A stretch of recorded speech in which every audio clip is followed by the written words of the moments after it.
Hi, Professor. It's Vanessa. Thanks for watching this video on my project and just taking the time to review it. I did my final project on a data set from Pew Research that was an annual survey they do on Americans every year. I focused heavily on their social media opinions and views that Americans had, where they surveyed people and the way that they view technology. And so it was a very large data set, and I just did some EDA to get a good sense of what I was really working with, trying to figure out columns. I had to go back and forth between a lot of the documents and reading what a lot of these like codes are for survey questions.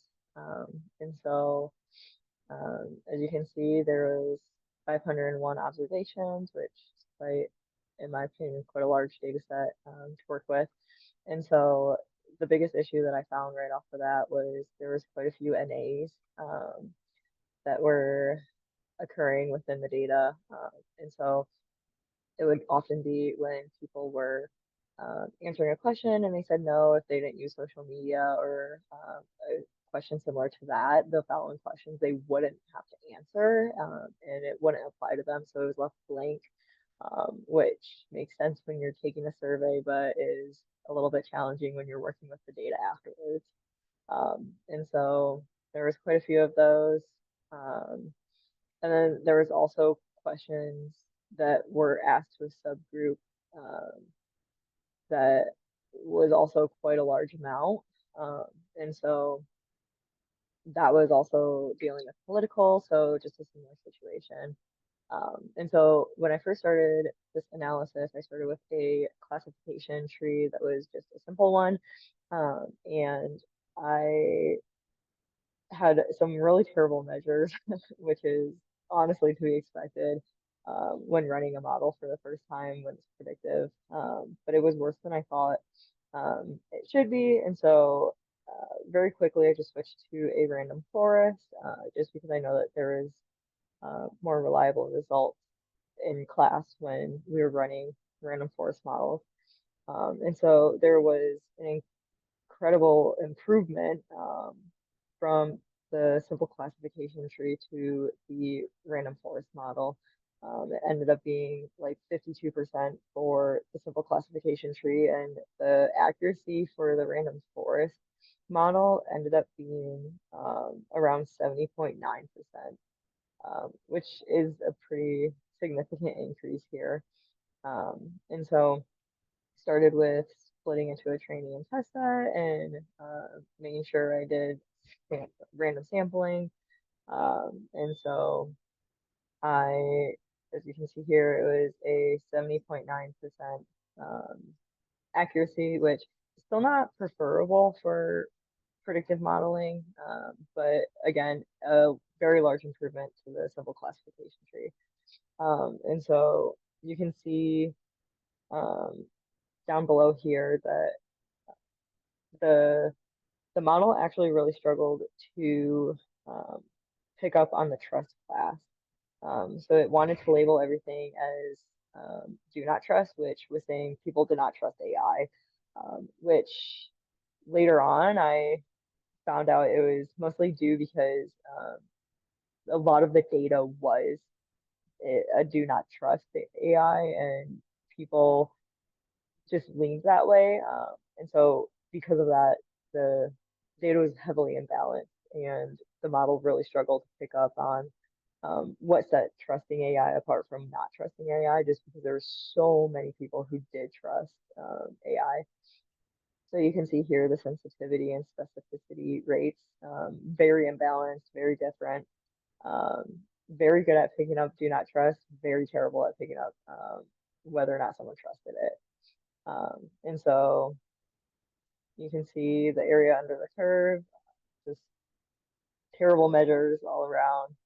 This model is not very trustworthy, but I think just given the nature of the data imbalance, it is pretty hard for it to predict correctly. And so They're in variable importance just to get a good idea of what variables were contributing to someone's trust in AI, and it came down to their race, or no, I'm sorry. Um, yeah, it was their race and ethnicity, and then this top um, question here is DQ DKQ3, and it was asking if people understood what a deepfake was, which is an AI creation, and based on that was it changed how people trusted AI, which was very interesting that that was highly correlated, and the model was able to pick up on those two. And then it also used people's need for technology help, and then also their age was a little impactful, but not as much as I would have guessed for random forest.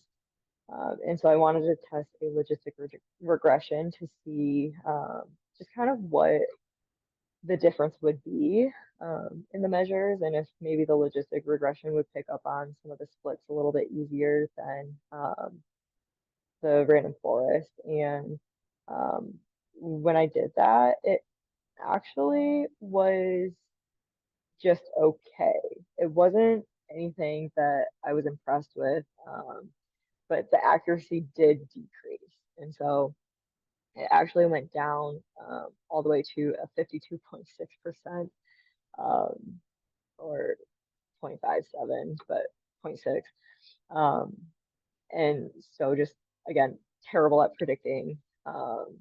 And it it just really struggled um, to to pick up on the the true positives and um, the true negatives in this case, which I, in my experience, I've had models lean one way or the other, where they're really good at predicting one or the other, and usually not both.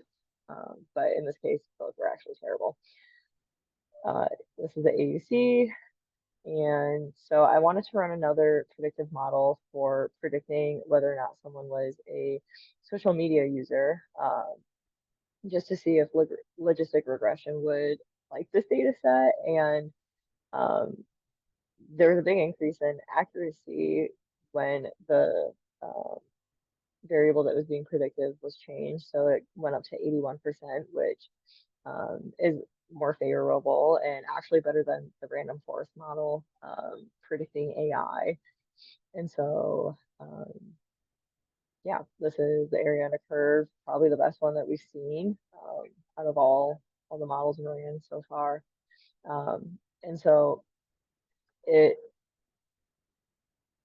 was able to predict whether or not someone would um, use social media, but it struggled to pick up if someone did not use social media.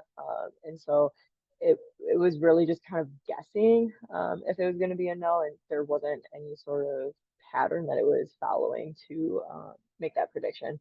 And so I want to say it was trustworthy, but I think working with the imbalance of the data and fine tuning a lot of the pieces of the model, I think that this model is something that is worthy of spending more time on and giving a little bit more TLC. And so in order to compare logistic regression to another model for social media use, I wanted to use another random forest model just since I was familiar with it from before, and performed terribly. So it was really interesting to see the difference in the two predictions, and just really what stuck and what didn't. Um, and I think that I learned a lot about how uh, different models are used for different predictions. And so it's always a good idea to run um, a model on each set of data, just to see what is going to work the best. And preference doesn't really have anything to do with accuracy, honestly. So that was just a good learning moment for me. but variable importance, we can see that gender, age, and then this question really, really contributed to what it was that the model was using to predict if someone was using social media or not. And so I really just ran quite a few different predictive models. At the bottom here, to predict social media use, I ran 3 different models, and the last 2 are random forest models. And the difference between them was the node size actually. And so I wanted to just test to see if I could improve the measures on it because it was um, not super trustworthy to begin with, but it was worth looking into. And it was interesting because I actually found that the accuracy decreased from the logistic model as the first one to the node size of 5, and then decreased more to model 3, where the node size was changed to 10. Um, but within that, the area under the curve actually improved on each one. And then there's more consistency amongst the sensitivity and specificity between the third model compared to the other 2. And so even though model 3 had the lowest sensitivity, it had the best specificity, and it it was more um, it was more like even keel across each measure, whereas the other 2 models seem to have a lot of variation in what was being shown. Like it was a good measure and then a really poor measure on the next one.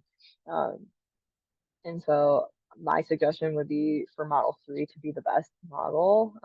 And I think that just again, working with the imbalance of the data, it will really refine this model and allow it to properly predict whether or not someone uses social media and what contributes to that. And so this was actually a really fun project to work on, and I really enjoyed it. Um, and so I hope you enjoy looking at my R code that I used and just reading my analysis of it. Thanks so much.